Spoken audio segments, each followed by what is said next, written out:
Гарді – учасник конференції від журналу «Ландшафт і архітектура». На конференції розсадник Гарді розповідає про свій ребрендинг.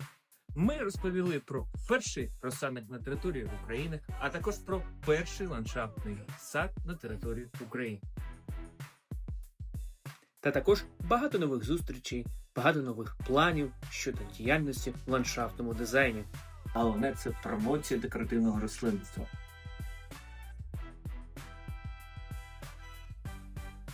Як він тільки народився, як він був.